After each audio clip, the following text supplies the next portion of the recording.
Every issue has two sides. Most shows pick one. We argue both. Not for clicks, not for comfort, but because the truth loves tension. Between ideas, power, and the people they affect. This is Mike and Nick. Left versus right. 30 minutes. No talking points. No safe takes. No holds barred. Let's go! Yeah. Power 2.0, buddy. Power 2.0. Power to the extreme. What happened to Power 1.0? We passed it a long time ago, my friend. Oh. So listen. Yeah. I don't know. I think you got to work on that intro again. Well, let me hear the notes. What do you not like about that tremendous intro? What don't I like? Yeah. I don't know. Okay, well, It's I don't too want to slow. hear complaints unless It's you too can tell me slow. how to It's do too it better. slow. Oh yeah, you said. Well, I can't tell you how to be better. Okay. You felt it was too slow. Well, I think I don't know. I think you did it differently last time, but it's up to you. I'm not complaining. Okay? I'll speed it up next time. But Nick, how are you doing? You're the master podcaster. I'm just an amateur here, and I've won the awards. You've won the awards. It's the hair. Nick, can I ask you, are you a card-carrying member of the Conservative Party of Canada? No. So there was no chance you'd become a delegate? I don't know. I never get invited, so.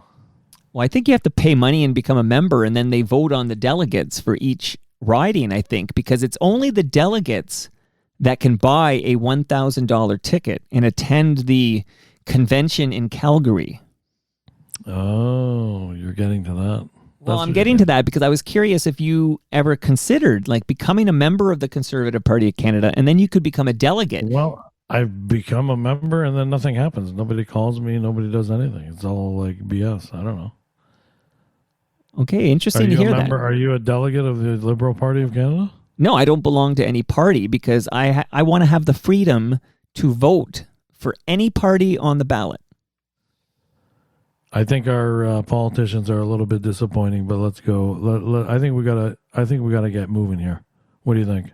Well, hey, we're building there because I'm talking about the fact that the Conservatives, at least the delegates, if a delegate pays $1,000 for a ticket and flies to Calgary, a delegate had a vote in whether to keep Pierre Poilievre as leader of the Conservative Party of Canada. Yeah, well, it would be nice to be a delegate, but at the same time, I don't know. I don't believe in delegates. Okay, but you do believe that the party... I believe the power of the people. The power of the people should choose. That's what I believe. Can you elaborate? Like, who should vote on who is the leader of the Conservative Party? The people. There should be a nationwide vote for like they do in the U.S. I love that.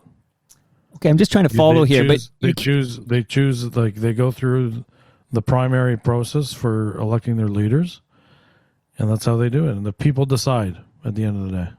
So can we talk about the result? And then I'm very interested in your take on this. But the result from that convention in Calgary is that 87% of delegates who are in Calgary voted to keep Pierre Poilievre as leader of the Conservative Party of Canada. I'm dying to know your reaction to that. Well, it's good. It's great. He got an overwhelmingly decisive victory. And he's back in the saddle. That's all there is to it. I think every politician has their ups and downs, and sometimes they win, sometimes they lose, and they come back after a loss to gain victory once again.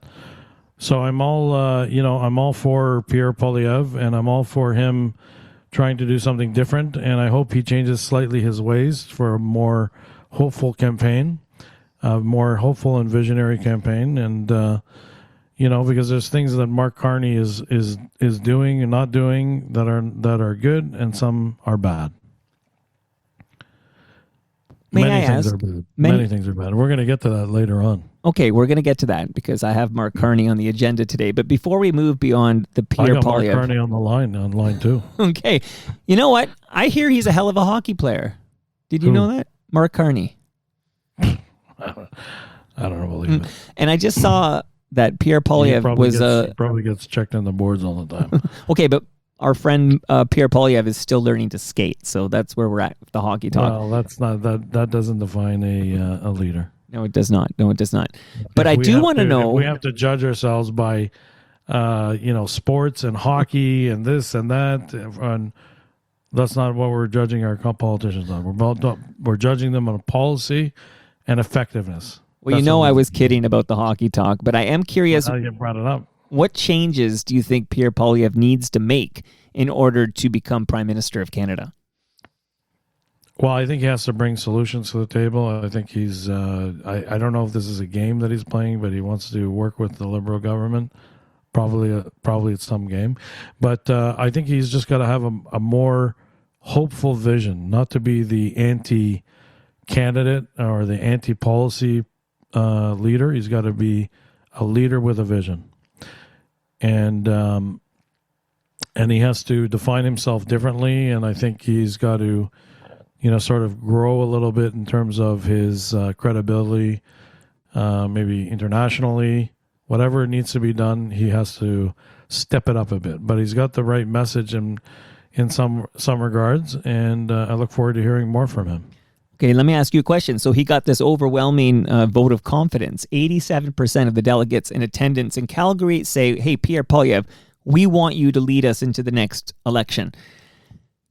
I wonder about his likability beyond the Conservative Party of Canada. So we know 87% of these Conservative Party delegates are pro-Pierre Poilievre, but you can't win the election with just that vote, right? You have to find votes from the mushy middle, if you will.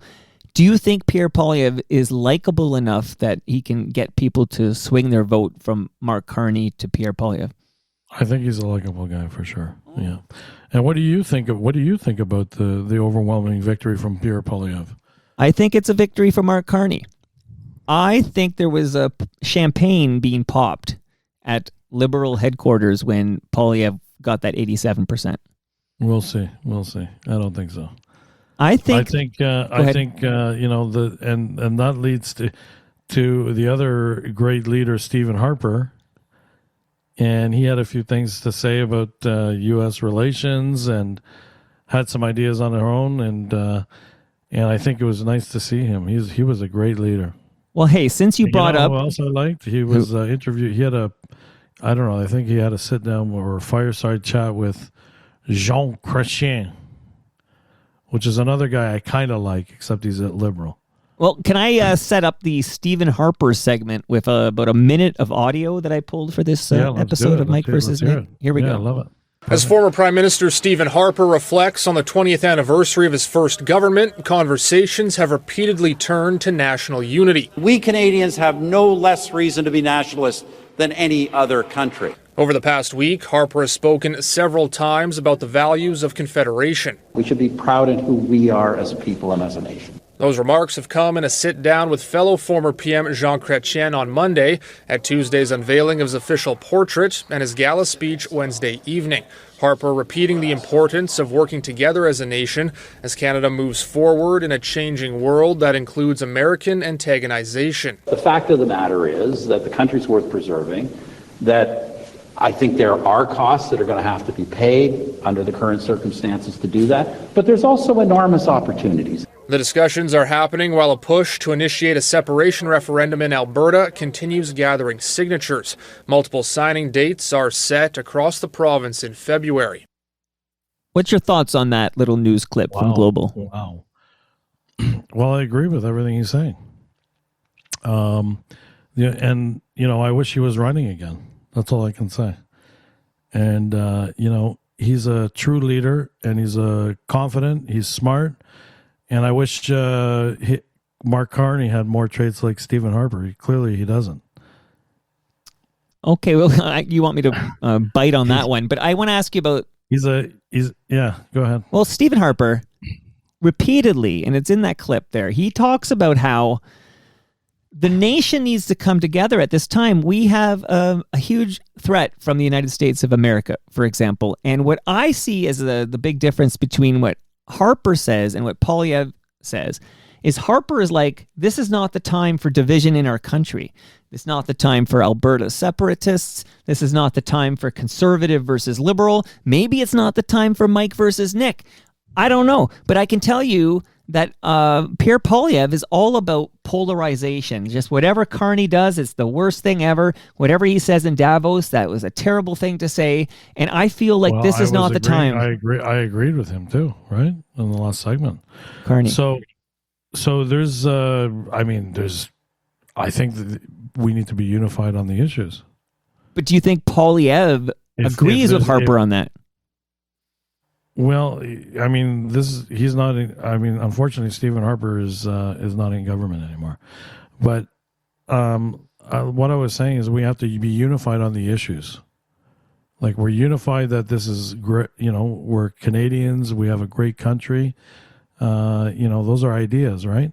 But I think more importantly, we've got to be unified on what is it we're trying to accomplish, and how do we get there. And how do we get there together as Canadians? And I think there are a couple of things that are happening with the current Liberal government that's not working out. Number one, we got to be very careful not to drift too far from the U.S. Most of our trade is with the U.S., and I think that's around roughly 75 to 80% of trade is with the United States, or maybe it's more. Who knows? But I think, it's good to diversify a little bit. It's good to talk to other people, but you got to deal with that relationship. Mark Carney was brought in to deal with the United States, to have that relationship with Trump. And you know what? To be honest with you, he's not doing too well. Yeah, but listen to your boy, Stephen Harper there. Stephen Harper is saying, this country, the freedom that Canada promises, this country, the sovereign nation of Canada, is worth fighting for, and we need to fight together. That means conservatives and liberals. Yeah. But Pierre Poilievre, and this is, again, I'm speaking from my own... Trying to make you know what? You're trying to make this about Poilievre, but Poilievre, let's make this about Mark Carney, because at the end of the day, he's not doing his job properly. He is doing... There may have been a few things that he's doing okay. Like I've seen a few things. I like some of his ideas, obviously, but I don't like this Davos. I didn't like the Davos speech. I think it was like a bad, strategically bad for what he said. I mean, you and I had a conversation about that before. Sure, I loved the speech. I liked, obviously he said something that was truthful, but at the end of the day, we have to be careful with our words and use them wisely. There's plenty of time to win the day, but do it in a strategic way. Let's get this thing over with the United States. I hope that can happen.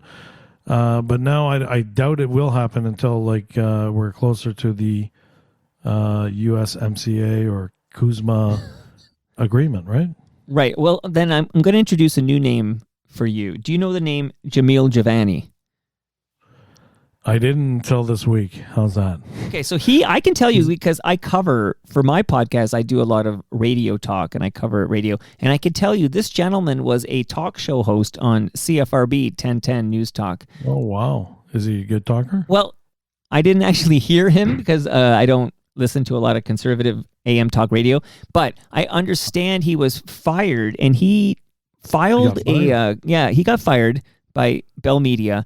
And he filed a human rights complaint against Bell Media for saying he was too conservative. Too conservative, yeah. That's a shame. And because he's a person of color, he says Bell Media thought he was going to be one way, but it turned out he was the other, and they didn't like how far to the right he was. That's okay. Everybody's got I think that's a good lawsuit. Well, here, so I brought him up not because he was a former Toronto radio personality. But do you have a track of him? Come on.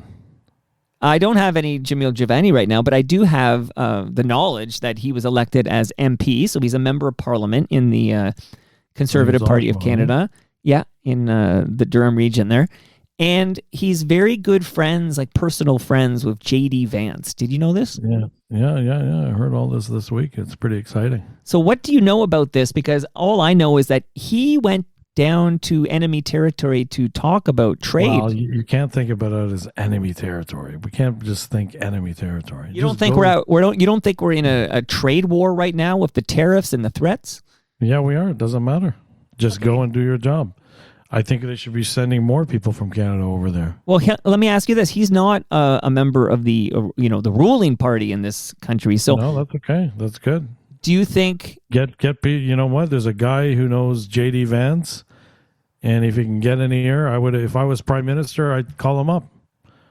I'd say I'm glad you're going down. I'm glad you have that connection with JD Vance. Go and do your thing. There's unity right there, Mike. I'm giving.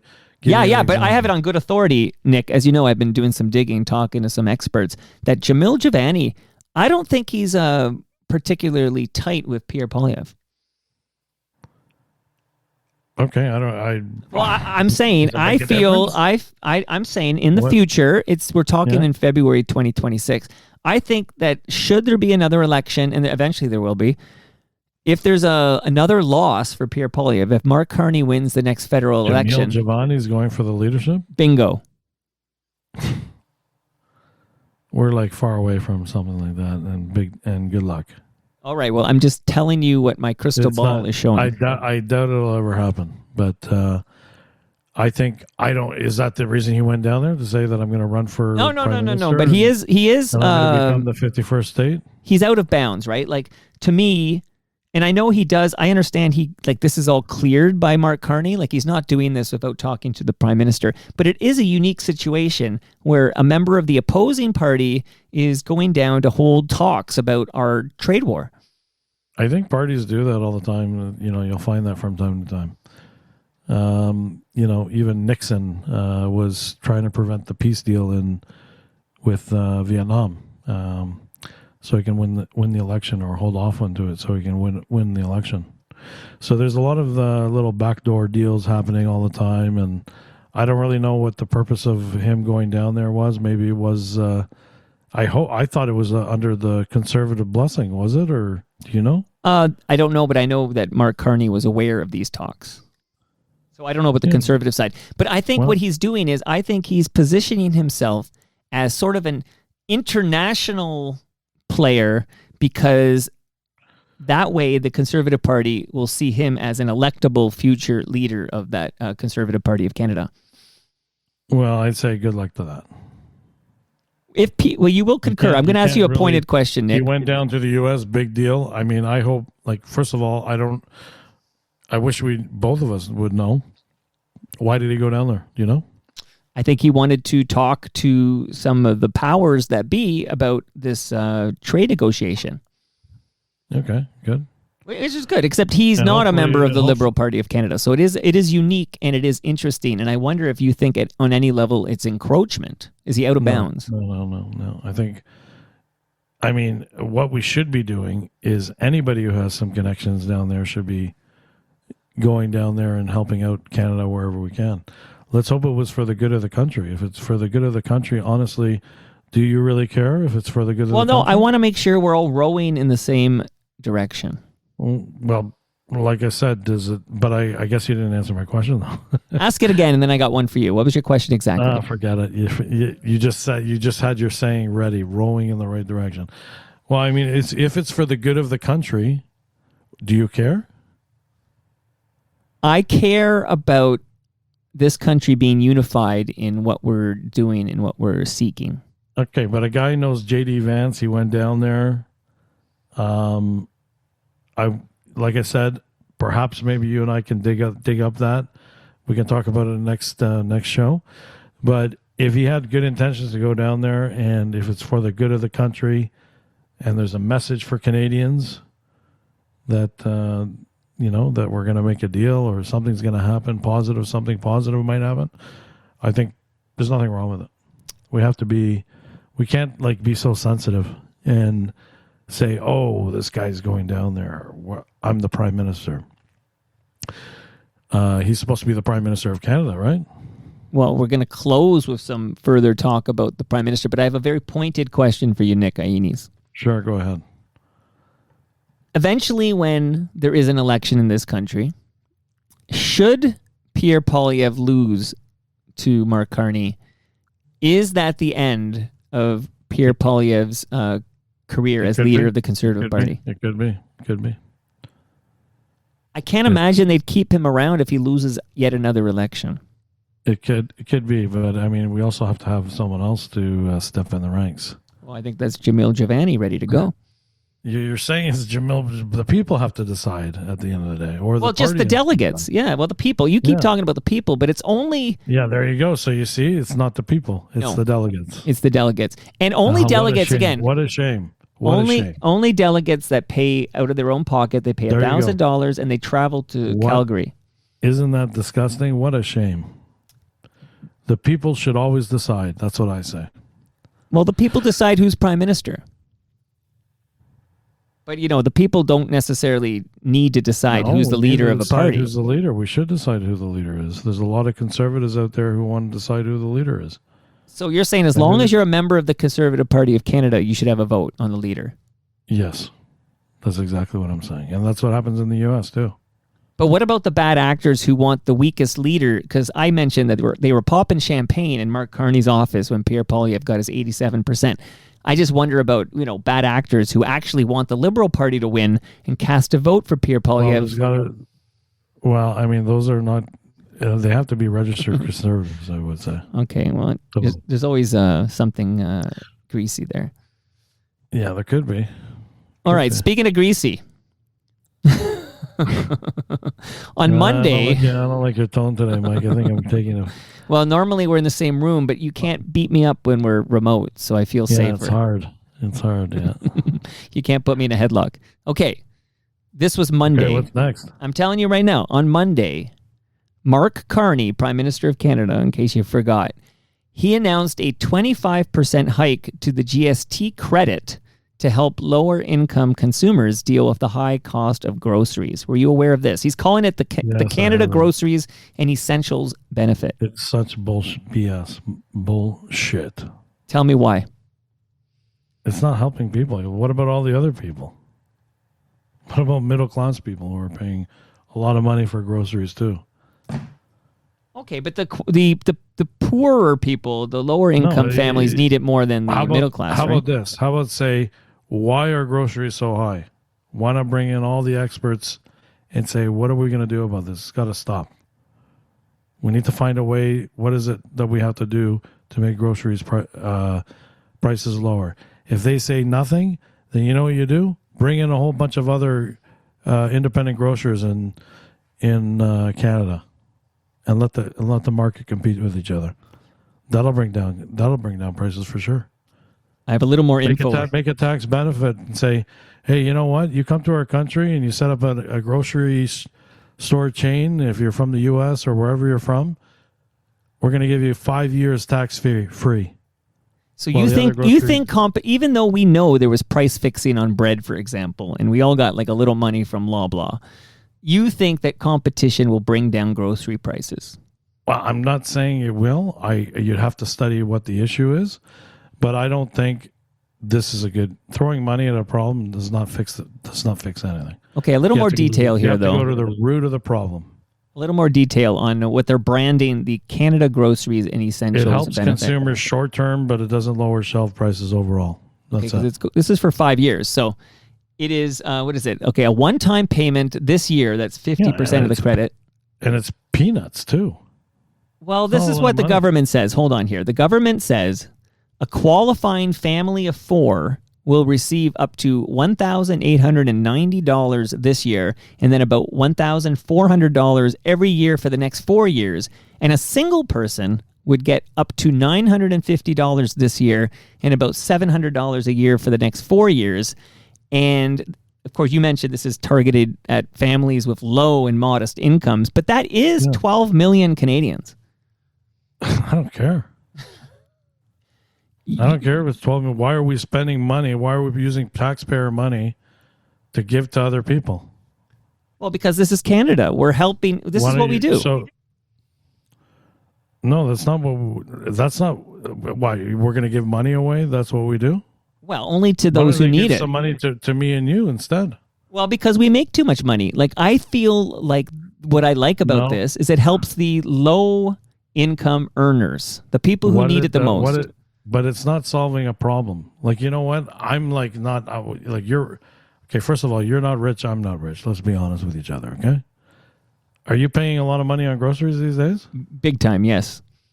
Do you see it when every time you pay groceries, your eyes pop open and say, "Holy shit! What the fuck is this?" Yeah, when my 2-liter milk is like $7, and I remember paying $2.99 not that long ago. Yeah, my eyes pop out of my head. There you go. You see that?